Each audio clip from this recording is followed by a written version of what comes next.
Fiction, Le Rame au diable est au départ une plongée dans l'industrie du tabac.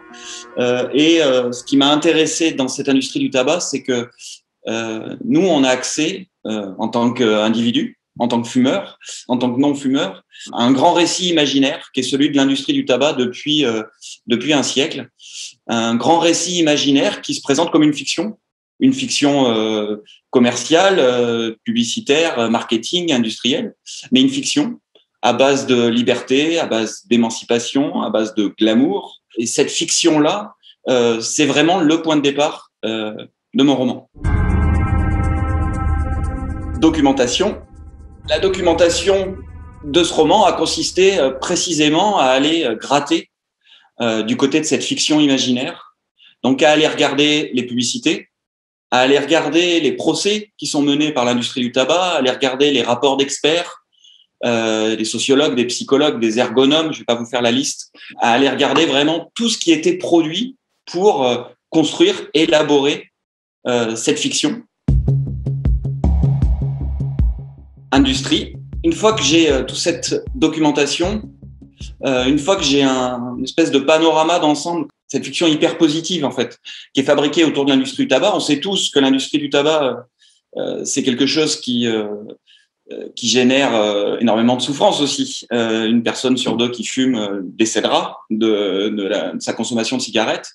On sait que la réalité de l'industrie du tabac, c'est aussi des plans sociaux dans les années 90, 2000 en France. C'est des usines qui ferment, c'est des gens qui perdent leur boulot. C'est aussi tout ça, l'industrie du tabac. Moi, une fois que j'ai eu cette documentation, il a fallu évidemment que j'aille essayer de construire en parallèle à la fiction qui est construite par les industriels du tabac, d'aller regarder ce qui se passe réellement derrière tout ça. Ce qui m'amène moi ensuite à faire un travail de romancier qui va consister à répondre à la fiction par une autre fiction, qui est celle du roman, qui, assez paradoxalement d'ailleurs, mais c'est un petit peu la magie du roman, et la magie du roman noir en particulier, qui finalement va être quelque part d'une certaine manière plus réaliste que la fiction publicitaire qui nous est proposée, simplement parce que je vais décrire la machine qu'il y a derrière. Voilà. Personnage.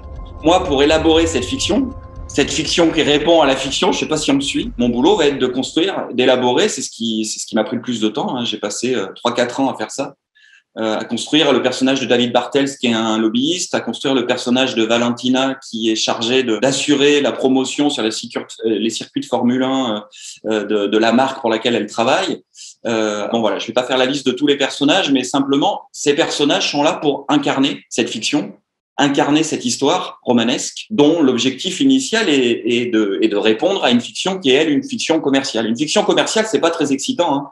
Personne n'a envie de lire un bouquin sur l'industrie du tabac, je pense, à part 2-3 zozos comme moi, ça intéresse. L'objectif de la fiction romanesque, c'est précisément de produire une forme de divertissement romanesque qui va, grâce aux personnages, grâce à l'identification, l'empathie, au contraire la détestation qu'on peut avoir de ces personnages, en suivant leur parcours, du coup finalement naviguer un petit peu autour de ces fictions, naviguer dans l'industrie du tabac.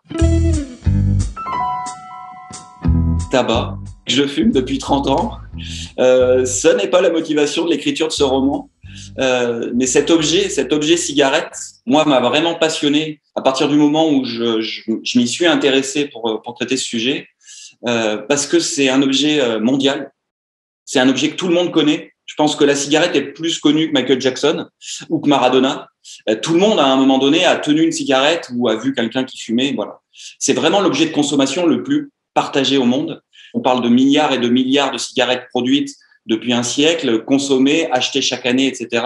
C'est évidemment des dizaines de millions de morts aussi. Mais la cigarette, c'est aussi un objet hyper intime. C'est un objet très complexe, très paradoxal. Quand vous êtes ado et que vous fumez, c'est associé à des émotions sur lesquelles les cigarettiers savent bien appuyer, évidemment. Voilà, c'est des petits souvenirs d'enfance, d'adolescence qu'on peut avoir. Moi, je suis d'une génération où on fabriquait des cendriers pour la fête des pères, vous voyez. À mon père qui ne fumait pas d'ailleurs. C'est quelque chose qui est intime au point que ça va rentrer dans vos poumons, dans votre corps. Ça va boucher vos artères. C'est un truc vraiment très paradoxal qui appuie sur des leviers émotionnels, des leviers physiologiques, des choses qui sont à la fois intimes et à la fois totalement partagées. C'est donc un objet de consommation totale, quoi, qui est passionnant à traiter de manière romanesque.